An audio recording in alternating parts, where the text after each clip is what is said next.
महाराष्ट्र विधानसभा चुनाव में बड़ी जीत दर्ज करने के बाद भी महायुति अब तक मुख्यमंत्री पद को लेकर कोई फैसला नहीं ले पाई है।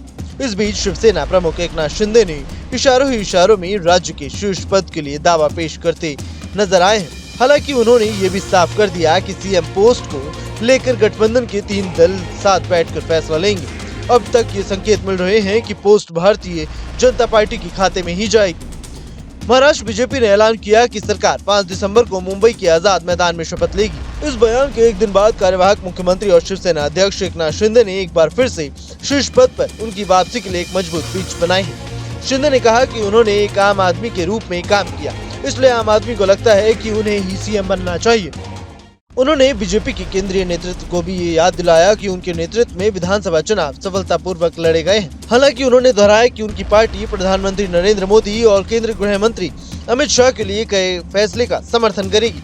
मीडिया रिपोर्ट्स की माने तो रविवार को शिंदे ने कहा, मैं लोगों का मुख्यमंत्री था, यहाँ तक कि मैं कहता था कि मैं सिर्फ मुख्यमंत्री नहीं था बल्कि कॉमन मैन था। एक आम आदमी के तौर पर मैंने लोगों की तकलीफों और दर्द को समझा और उन्हें दूर करने की कोशिश की।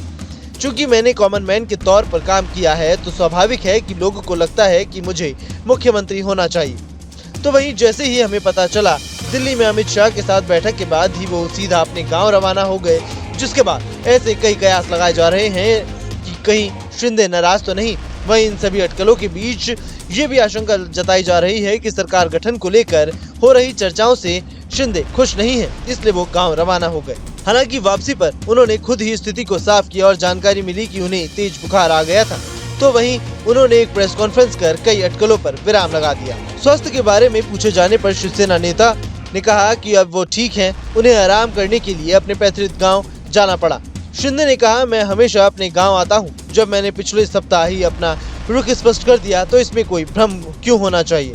उन्होंने कहा, हम ऐसी सरकार देंगे जो लोग चाहते हैं। पिछले 2.5 साल में हमारे काम के बदले जो भारी जनादेश मिला, उसके कारण अब हमारी जिम्मेदारी बढ़ गई है।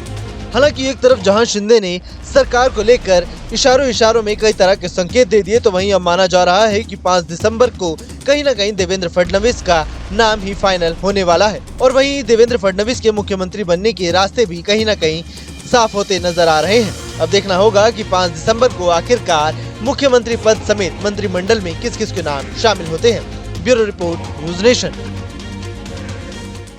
न्यूज नेशन अब व्हाट्सएप पर खबरों के ताजा अपडेट के लिए न्यूज नेशन के इस QR कोड को स्कैन करें।